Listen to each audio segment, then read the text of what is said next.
সবাইকে স্বাগত। আজকে আপনাদের সঙ্গে একটা পিঠে শেয়ার করব, চুষি পিঠে। আবার অনেকেই বলে সই পিঠে, হাতে কাটা পিঠে, যে নামে চেনে। আমাদের এদিকে চুষি পিঠেই বলে। তো সেই পিঠেটাই আপনাদের সঙ্গে শেয়ার করব। চলুন রান্নাঘরে কিভাবে বানাই খেজুরের গুড়ে চুষি পিঠে। চলুন রান্নাঘরে যাই, যে পিঠেটা বানাই।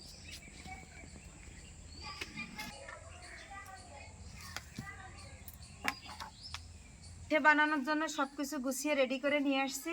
এবার উনুনটা ধরিয়ে দেব। আগে প্রথমে তো এই পিঠে বানাতে গেলে আটাটা মেরে নিতে হবে। আটা মারার জন্য জলটা আমি ফুটিয়ে নেব। উনুনটা আগে ধরিয়ে নিই।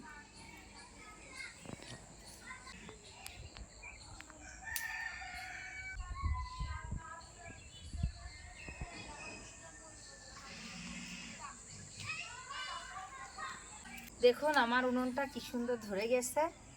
এবার আমি কড়াইটা চাপিয়ে দেব। এটা আটা মারার জন্য জলটা দিয়ে দেব।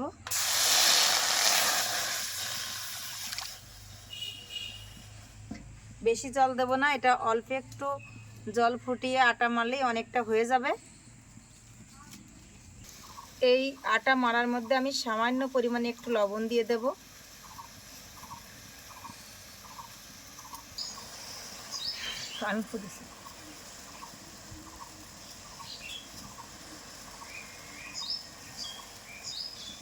এই জলটা সুন্দর করে কিছুক্ষণ সময় ফুটিয়ে নিতে হবে। না ফুটালে আটাটা বেশি আঠা হবে না। আর এই পিঠে আঠা না হলে তো দুধ বা রসের সঙ্গে দিলে একদম গলে যাবে। জলটা আমার ফোটানো হয়ে গেছে। এবার আমি অল্প অল্প করে গুঁড়ো দেবো আর অল্প অল্প করে নেড়ে নেব।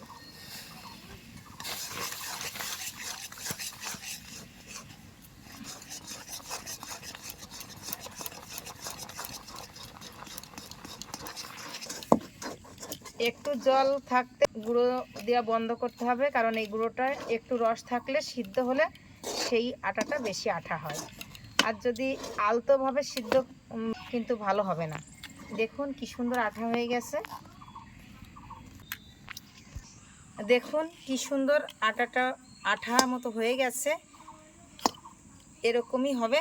এটা ভালো করে মেখে নেব উনুনের থেকে নামিয়ে।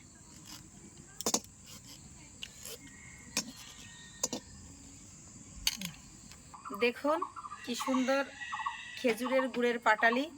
এই পাটালিটা অবশ্য আমার নিজের হাতেরই বানানো, কারণ আমাদের গ্রামের বাড়িতে অনেক খেজুর গাছ আছে। তো সে ভিডিওটাও আপনাদের সঙ্গে শেয়ার করব। আমি এই গুড় যেদিন বানাতে যাই সেদিন আমার ক্যামেরাম্যান ছিল না দেখে আমি আর দেখাতে পারিনি। তো অবশ্যই এই শীত থাকতে এই রসের ভিডিও আপনাদের সঙ্গে শেয়ার করব। আটাটা উনুন থেকে নামিয়ে নিয়েছি। এবার সুন্দর করে মাখিয়ে নেব।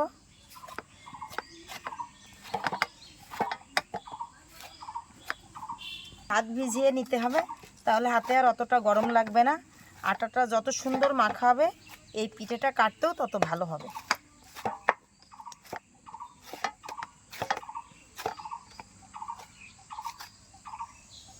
এই দেখুন আটাটা কত সুন্দর আমার মাখা হয়ে গেছে। এরকম একটা ডো বানিয়ে আমি রেখে দেব। একটা ভিজে ন্যাকড়ার ভিতরে রাখতে হবে, না হলে উপর থেকে শুকিয়ে যাবে। আর আমি একটু একটু করে এর থেকে নেব আর কাটবো।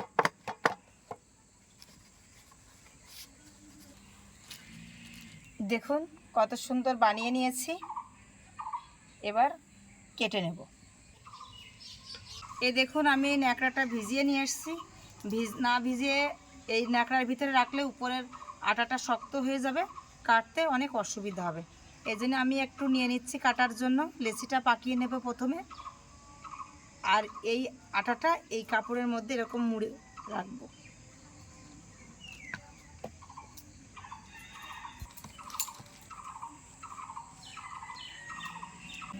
এই দেখুন আমি কিভাবে লেচিটা কেটে নিচ্ছি। এরকম লম্বা লম্বা করে প্রথমে কেটে নেব। এই দেখুন এই লেচিটা যত চিকন হবে পিঠেটাও তত সুন্দর হবে, ছোট ছোট হবে। লেচিটা যদি মোটা হয় পিঠে কাটাও কিন্তু মোটা মোটা হয়ে যাবে। মোটা হলে আবার বেশি ভালো হবে না।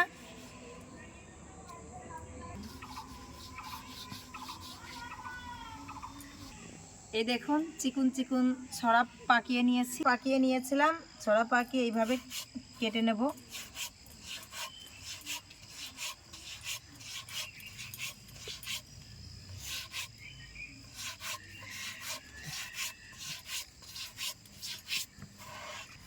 আগে যেইগুলো পাকিয়ে রেখেছিলাম সেগুলো কেটে নিয়েছি, এবার আবার নতুন করে পাকিয়ে নেব।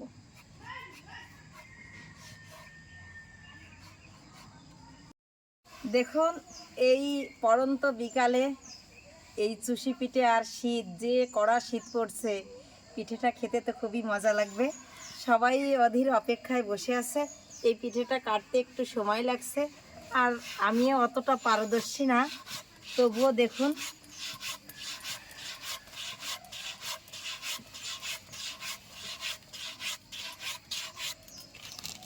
দেখুন আমার পিঠেগুলো কাটা হয়ে গেছে। এবার আমি রান্না করব। এই পিঠে কাটতে কাটতে একটু গুঁড়ো দিয়ে তো কাটতে হয়েছে, এই জন্যতেই উঠিয়ে নেব উপর থেকে, যাতে এই গুঁড়োটা এই পিঠের মধ্যে না যায়, গেলে আবার বেশি আঠা হয়ে যাবে।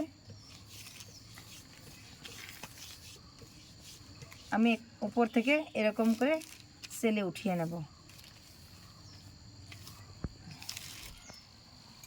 আমি উনুনটা ধরিয়ে নিয়েছি, এবার রসটা করে নেব। কড়াইটা চাপিয়ে দিয়েছি, এবার কড়াইতে দিয়ে দেবো দুধ।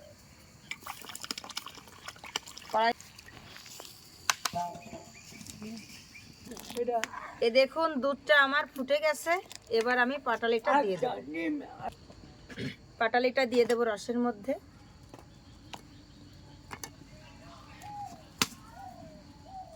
দুধটা একদম ঘন হয়ে গেছিল।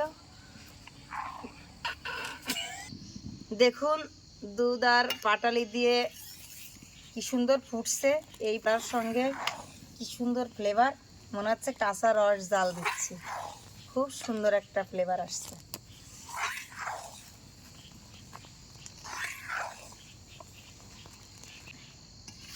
এই পিঠেটা বানানো রসটাও কিন্তু তাক মতো জাল দিয়ে নিতে হবে। এই রসের জাল না হলে পরে পিঠেই কিন্তু স্বাদ হবে না।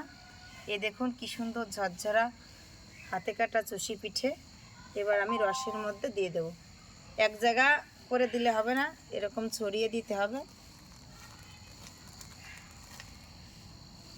ওই পিঠেটা একটু রসের মধ্যে শক্ত হয়ে যাবে, তারপর আর একবার দিতে হবে, দিয়ে একটু নাড়া দিয়ে নেব।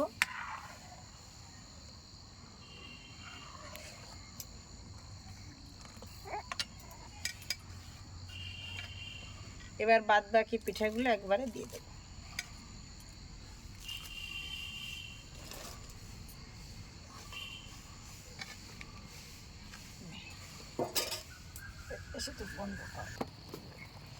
কালো হয়ে গেছে না, ভালো দেখা যাচ্ছে। এই পিঠের যে সুন্দর ঘ্রাণ আসছে, মনে হচ্ছে এই কড়াই থেকেই একটু আগে খেয়ে নিই, পরে নামাবো।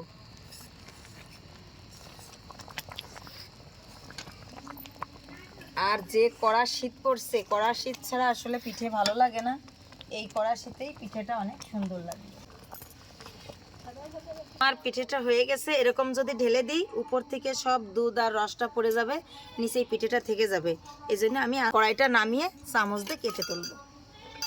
দেখুন হয়ে গেছে আমার পিঠে। এই পিঠেটা তো ঠান্ডা না হলে খাওয়া যাবে না, ঠান্ডাও হয়ে গেছে। এবার খেয়ে দেখি কেমন হয়েছে। এই পিঠে বানাতে কিন্তু অনেকটা সময়ও লাগে আর কিছুটা কষ্টও আছে, তবে সব কষ্ট এখন বোঝা যাবে আসলে যে আমার কষ্টের ফল কতটা পেলাম। পিঠেটা খেয়ে দেখি কেমন স্বাদ হয়েছে। আজকে আমিই খাবো।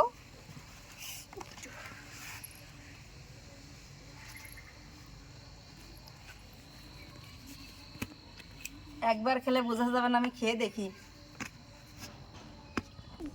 এই রান্না করেছি পিঠেটা, আমি তো খাচ্ছি, স্বাদটা তো আমি বুঝতেছি, কিন্তু আমি বলবো না, তুমিই বলো যে আজকে সুশি পিঠেটা কেমন হয়েছে। খেজুরির গুড়ে সুশি পিঠে, আহ খুব সুন্দর হয়েছে, না বলেও পারছি আসলে না। শীতের সময় সুশি পিঠে আসলে অনেক সুন্দর, আর কাকিমা খেজুরের রস দিয়ে তৈরি করা পিঠেটা অনেক সুন্দর হয়েছে। আসলেই অসাধারণ।